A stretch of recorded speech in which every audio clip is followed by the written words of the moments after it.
அண்மைச் செய்தி. அதிமுக என்ற ஆலமரத்தை சாய்க்க பார்க்கிறார்கள் என எடப்பாடி பழனிசாமி குறிப்பிட்டிருக்கிறார்.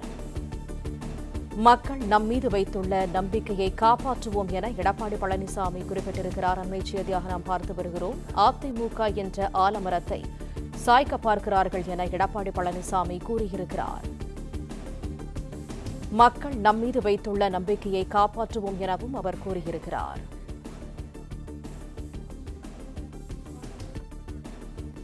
கூடுதல் தகவல்களை தருகிறார் எமது செய்தியாளர் பிரகாஷ். முழு விவரங்கள் என்ன? மீண்டும் அம்மாவின் ஆட்சி அமைப்போம், மக்கள் நம் மீது வைத்திருக்கக்கூடிய நம்பிக்கையை காப்பாற்றுவோம் என அதிமுக பொதுச் செயலாளர் எடப்பாடி பழனிசாமி அறிக்கை விடுத்திருக்கிறார். அவர் விடுத்திருக்கக்கூடிய அறிக்கையில் காய்ந்த மரம்தான் கல்லடிப்படும், அப்படிதான் எதிரிகளின் ஆசை வார்த்தைகளுக்கு மயங்கி அனைத்திந்திய அண்ணா திராவிட முன்னேற்ற கழகம் என்னும் கம்பீரமான ஆலமரத்தின் நுனிக்கிளையில் சிலர் அமர்ந்து கொண்டு அடிமரத்தையே வெட்டி சாய்க்க பார்க்கிறார்கள். அவர்கள்தான் கீழே விழுந்து உருகுலைந்து போவார்களே தவிர ஆலமரத்திற்கு எந்த தீங்கும் வராது என்று எடப்பாடி பழனிசாமி தெரிவித்திருக்கிறார். தேர்தல் வெற்றியும் தோல்வியும் சகஜம். புரட்சித் தலைவர் எம்ஜிஆரும் புரட்சித் தலைவி அம்மாவும் இது போன்ற தேர்தல் பின்னடைவுகளை சந்தித்து மீண்டு வந்தவர்கள்தான். அதிகாரம் இருந்தால் மட்டுமே கட்சியில் இருக்க முடியும் என்ற நிலையில் நம் இயக்கத்தின் கோடான கோடி தொண்டர்கள் ஒருபோதும் விரும்பவில்லை என்று எடப்பாடி பழனிசாமி தெரிவித்திருக்கிறார். 2026 சட்டமன்ற தேர்தலில் நாம் வெல்லவில்லை என்பது உண்மை. அதே நேரம் நாம் முழுமையாக வெற்றி இழக்கவும் இல்லை. நாம் 21.21% வாக்குகள், அதாவது தனித்து 1,04,62,146 வாக்குகளும் கூட்டணியோடு சேர்த்து 1,34,00,000 வாக்குகள் பெற்றிருக்கிறோம்.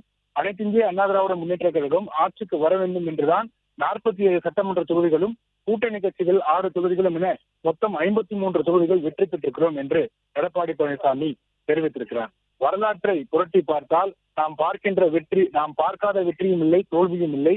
இப்போதும் நமக்கு மக்கள் செல்வாக்கு இருக்கிறது. அரசியலில் அவ்வப்போது சில புயல்கள் வந்து போகும். அந்த புயல்களை எல்லாம் தாங்கியும் தாண்டியும் நிற்கும் 1000 காலத்து பயிர் அஇஅதிமுக என்பது தமிழக மக்களுக்கு நன்கு தெரியும் என்று எடப்பாடி பழனிசாமி தெரிவித்திருக்கிறார்.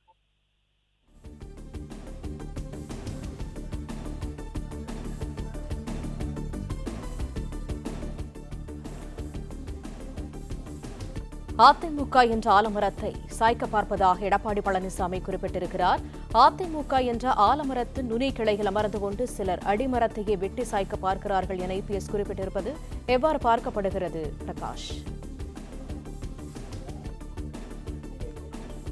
அதிமுக 2 அணிகளாக பிளவுபட்டிருக்கக்கூடிய சூழ்நிலையில நாளைய தினம் மாவட்ட செயலாளர்கள் கூட்டத்துக்கு எடப்பாடி பழனிசாமி அழைப்பு விடுத்திருக்கிறார். இந்த சூழ்நிலையில் அதிமுக தொண்டர்களுக்கு கடிதம் எழுதுவது போன்ற ஒரு அறிக்கையை எடப்பாடி பழனிசாமி தெரிவித்திருக்கிறார். அதிமுக பார்க்காத தோல்வியும் இல்லை, பார்க்காத வெற்றியும் இல்லை, அதிலிருந்து மீண்டு வந்த இயக்கம்தான் அஇஅதிமுக என்று எடப்பாடி பழனிசாமி தெரிவித்திருக்கிறார். கட்சியினுடைய நிறுவனர் பொன்மனச்செம்மல், புரட்சித் தலைவர் எம்ஜிஆர், இதயதேவம் புரட்சித் தலைவி அம்மா காலம் முதல் இன்று வரை இயக்கத்திற்கு துரோகம் செய்தவர்கள் மீது நடவடிக்கை எடுப்பதும் அவர்கள் திரும்பினால் தாயுள்ளத்துடன் மீண்டும் ஏற்றுக்கொள்ளவும் தெரியும். அவர்களின் வழிகாட்டுதலின்படியே இன்றும் நாம் செயலாற்றி வருகிறோம் என்று எடப்பாடி பழனிசாமி அவருடைய அறிக்கையில் தெரிவித்திருக்கிறார். நாம் நமக்கு வாக்களித்த மக்களையும் அங்கீகாரத்தையும் அடையாளத்தையும் கொடுத்த கழகத்தையும் நம்புங்கள். எல்லா கட்சிகளிலும் பிரச்சனைகள் உள்ளன. அதே போல நமது கட்சியிலும் பிரச்சனைகள் இருப்பின் அதை நாமே பேசி தீர்த்துக் கொள்வோம். 5 கட்சிகளின் ஆதரவில் காலத்தை ஓட்டிக் கொண்டிருக்கும் இந்த பொய்க்கால் குதிரையின் நடனம் சில காலம்தான் என்று எடப்பாடி பழனிசாமி பதிவிட்டிருக்கிறார்.